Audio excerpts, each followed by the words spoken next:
intro to me. We all know that language is important. We hear a lot about how the way we speak and the things we think about impact on each of us and impact on the people we're with. So there's a lot of talk about positive thinking, negative thinking. What I want to talk to you about today is healing language and its impact on your neurology. The research clearly demonstrates there is a link between our mind and our body. So whether it's research on heart disease or perhaps even this one, which I really liked, which is by imagining using a muscle, you can increase muscle strength by 22%. How good's that? As compared to only increasing it by 30% from actually doing the exercise. So get imagining, guys. All the way through to the impact of language or the impact of our mind on elite athletes such as the ones we've seen recently at the Olympics. So there's a clear scientific relationship being demonstrated over and over again between your mind and your body. What's often overlooked though is how that communication happens between your mind and body.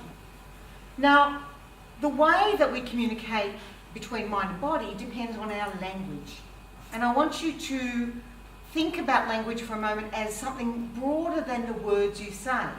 In fact, we do know that only about 7% of meaning is conveyed in the words you say, with 38% being in the vocal features. So think about that when you stand up and do your BNI presentation. What's your tonality? What's your voice projecting? Telling the audience about you and your business. 55% is communicated through physiology. The way that you present yourself physically. Facial expressions. This is when you're working in the area of health and well-being, and I was at a Bowen conference with Chris Reed on the weekend. Obviously for them, more than 55% is actually conveyed through physiology. So think about language in that broad context, from that broad definition. When we're using language in the context of healing, the first thing that's essential is to ensure that we establish a connection with our clients.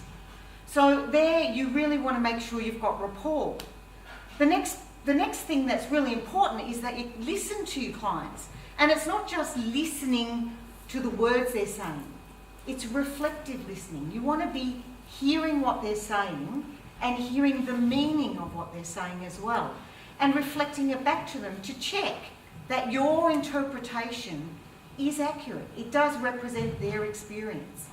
And then finally, you're going to be bringing in some presuppositions, which are kind of like assumptions, yeah? So they're kind of like, could it be this or could it be that? So you're making some presuppositions about their health and well-being. This is where the vast majority of health professionals go a bit skew-if. Because the presuppositions they bring are generally not ones that increase optimal health. They'll tell you how long it's going to take you to heal, how bad the injury is, how terrible the pain must be. All things that don't drive you towards optimal health. They'll make projections and predictions. They might even tell you that there's nothing you can do about it, you just have to put up with it because you're getting old. And a few of us in that room might have heard that a few times. None of those things really help you to reach optimal health. So the first thing I want to look at is when we're establishing the communication, the things, and we want to have rapport, the things we need to be mindful of is our posture. So if someone's sitting down and you're talking to them, you don't go up and stand over the top of them like this. Even the way that you meet someone when they come into a clinic or to come and work with you on their physical fitness. You know, when you go to a doctor who has this great big wide expansive desk in front of them so that they're distanced from you, they're not in rapport with you. So you want to make sure when you're communicating healing messages to people that you establish a good rapport.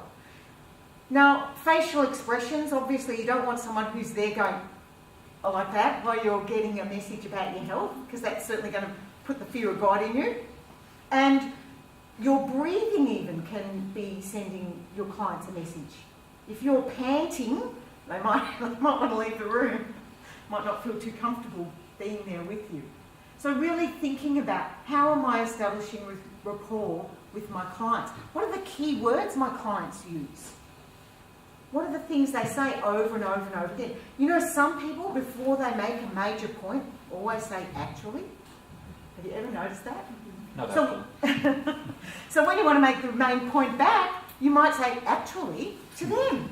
Because that tells them, main point coming. So you're communicating to them in their own language. And that's an important part of really establishing rapport.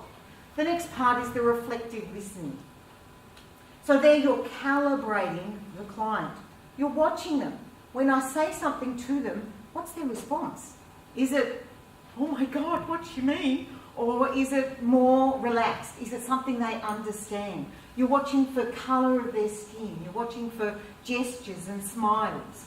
And you're working with the client. You're pacing them. So you're not going ahead and leaving them behind, going on to things they don't understand. You want to work with the clients and pace them along. But the most important thing about reflective listening is actually being curious. Because believe it or not, if someone comes to you as a health professional, if you go to someone, a health professional, you're not going there for them to give you a definitive answer.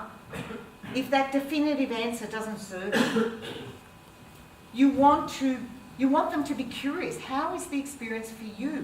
Maybe there's something they don't know yet. You don't want to walk in there and have them go, oh yeah, you've got this, see you later. Have them connect with you, listen to you, and really reflect on what's going on. And then finally we have the presupps. So in the presuppositions, that's where we're going to be leading clients. Things like telling them that change is possible and that they can heal.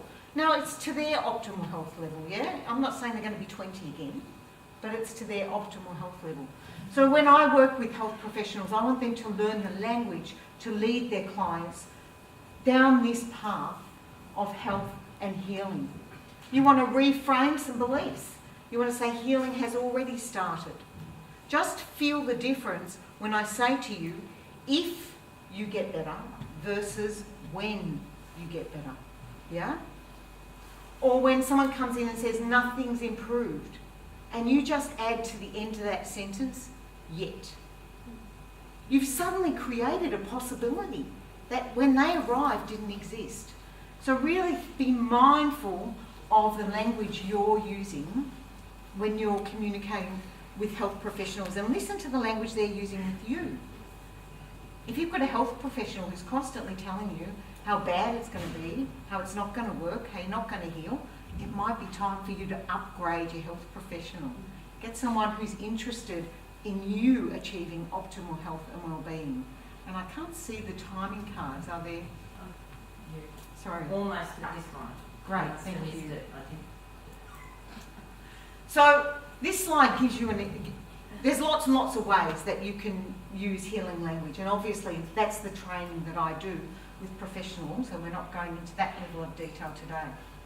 My bread and butter referral today, and I will pass these around, is I am running a series of 2 webinars for health professionals.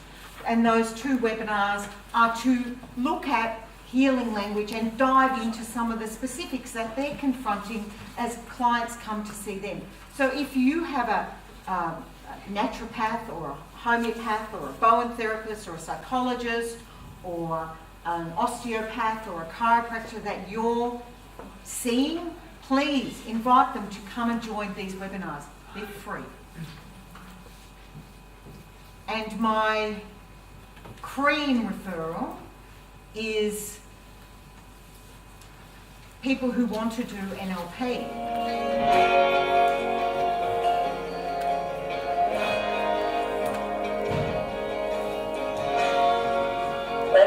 It's all over. It's been a roller coaster of a ride for me personally, of emotions and learning and why I do the things that I do. I cannot wait to give that gift to everybody else. you're a teacher, you need to do this. And if you're in the healthcare industry and you want to create a healthier life for your patients, you need to do this. If you want to develop a better relationship with your spouse, you need to do this. If you want to better communicate with your children and get an understanding of where they're coming from and help them grow into the person that you know that they can be, you need to do this course. That's my cream referrals, and the dream referrals are people who want to go beyond practitioner and include master practitioner training. So the next training of which is in March. So thank you very much for listening to me today, and I look forward to you referring people in for the webinars, or perhaps even for the practitioner and master practitioner training. Thank you.